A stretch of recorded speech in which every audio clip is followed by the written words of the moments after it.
What's up, guys? Welcome to another episode of the 10 Horse Money YouTube channel. We're going to talk about the mindset of a co-angler.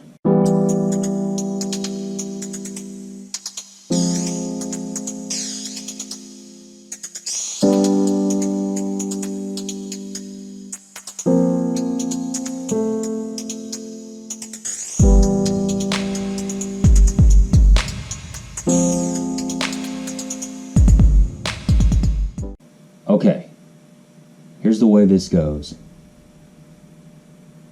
You're going to fish a tournament. This may be your first tournament. This may be your 20th tournament. Doesn't matter. How are you going to fish that tournament?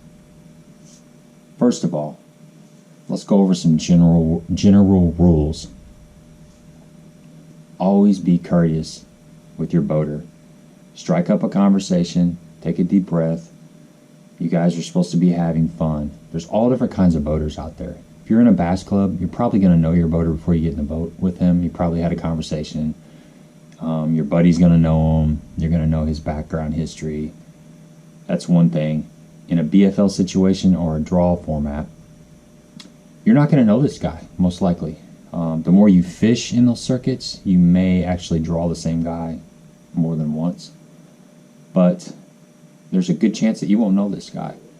You won't find out who he is until the night before the tournament. So how that usually works is you go to the pre-tournament meeting. It's a computer-generated draw. You'll get a text. It'll tell you your boater's name, phone number. You contact that boater, and you guys talk. Some guys are real generous with information. They'll say, hey, I've been catching them out in 7 foot of water with a rock crawler. You know, spring crawl color. We're going to be fishing lead-in banks. We're running 20 miles from takeoff. We're going to bounce around in this area. Some guys, they won't tell you nothing. They'll say, we're catching them deep. Deep? You know, I'm trying to pack my gear. I need a little bit more information. You may have to work. You may have to be bold and ask them, are you catching them deep like cranking? Are you catching them dragging something? Are you catching them suspended out over deep water? You know, you might have to pry a little bit. And you may have to say, hey, I'm trying to pack my stuff. I don't want to bring 400 pounds of gear, so I would appreciate it if you could be a little bit more specific.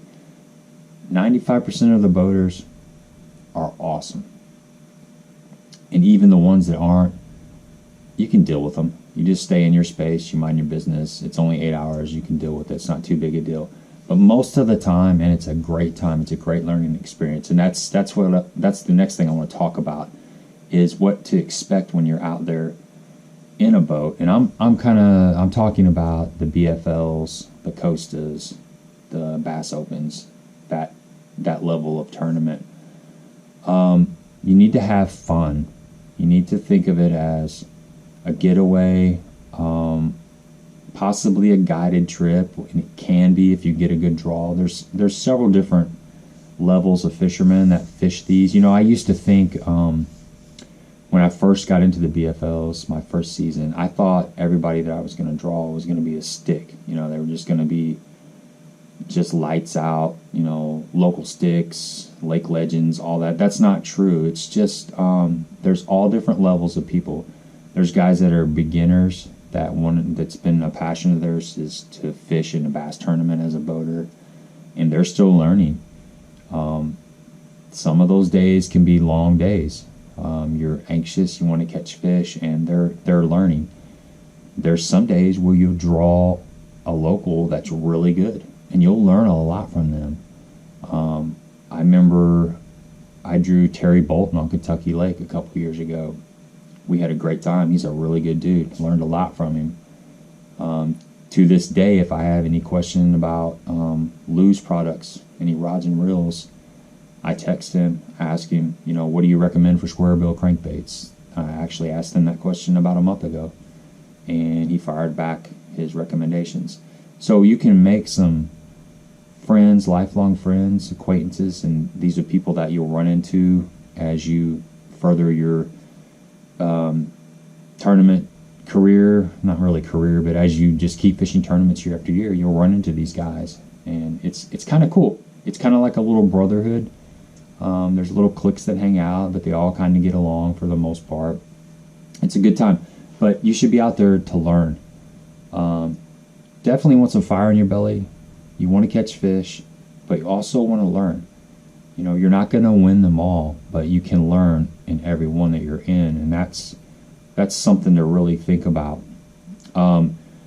As far as gas money, always offer gas money to your boater at the end of the day.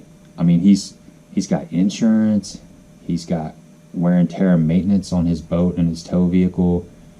You know, he's got just all kinds of things, and that's not even counting the fuel. You know, you want to talk about fuel. He's got fuel. He's got oil. If he's got a 4-stroke, he doesn't have the oil, but got 2-stroke, he's paying for oil, fuel. There's a lot of expense in owning a boat, and he's probably been on the water for several days prior to the tournament. So he's got extra lodging, you know, extra fuel expense, extra food expense. Just offer the guy some money. Say, hey, what do you want for fuel? And they'll tell you. Some guys are like, I was already going to fish anyway, don't worry about it. You know, some guys will be like $60, you know. Well, we ran 80 miles. You know, most of the time it's $20, 20 to $30. That's probably the average that you give a boater. But you should always offer. It's just a courteous thing to do. Most of the guys are cool if they're catching them on something. After they've got their limit, they'll offer you something. You guys can kind of work together. This is another thing. Don't throw what the pro is throwing. If he's flipping a jig, flip a tube. If they're really on a jig, flip a different size jig. If he's flipping a 1/2 ounce, flip a 3/4 ounce, or flip a 1/4 ounce, or skip a wacky rig up in there, or throw out, you know, the other side of the boat. Fish for completely different fish than what he is fishing for. But most of the time, you don't want to be doing exactly the same thing unless you're fishing, say, a grass scenario where you've got basically anywhere you want to throw, you're in a strike zone, and they're hitting a frog, you know, or you're punching, he's punching, you're punching. Even then, punch with something different, a little bit different color, a little bit different profile, a little bit different frog. You can do the same technique. Might just want to mix it up a little bit. Something I've heard really successful co-anglers say, if you're drop shotting, he's drop shotting with a 1/4 ounce or a 3/8. Go with a 1/2 ounce. If you're moving, it gets it down there quicker. Your bait's in the strike zone longer. Just little things like that go a long way, especially like, let's say docks. I'm going to be fishing Lake of the Ozarks here coming up soon. It's best to have something that gets down quick. If you're fishing docks, you know, your boater is setting himself up for the proper cast and stuff. A lot of times you're just kind of out there, hung out to dry. If you've got something that's heavier, it's getting down. You're fishing faster. While you're moving, you're covering that strike zone instead of having to wait for it. You gotta experiment with that. So here's another scenario that's very frustrating.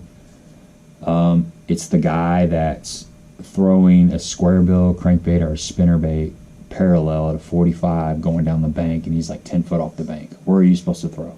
That's probably the most frustrating day. You don't really have any water. He's basically hugging the bank, throwing 45 in front, covering the water. That's a long day.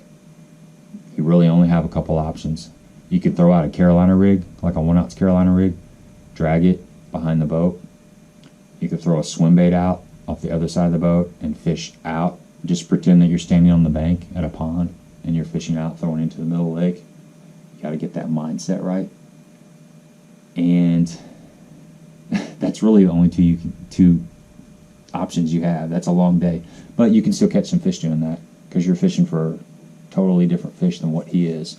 When you're in the back of the boat, you're kind of in your own little world. If you really focus, it's like you're fishing by yourself. You can't control where you're going. You can't control the speed. But you can control your mind. And you can focus on what you're doing. That's going to help you put more fish in the boat.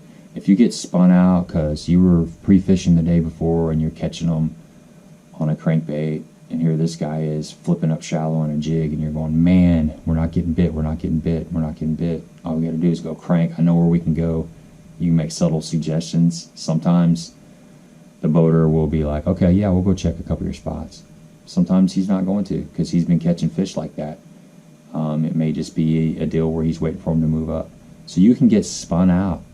You know, you went 3 or 4 or 5 hours and not got a bite, or you got one small keeper in the boat, and you think that you can catch them another way. Well, you're not a boater.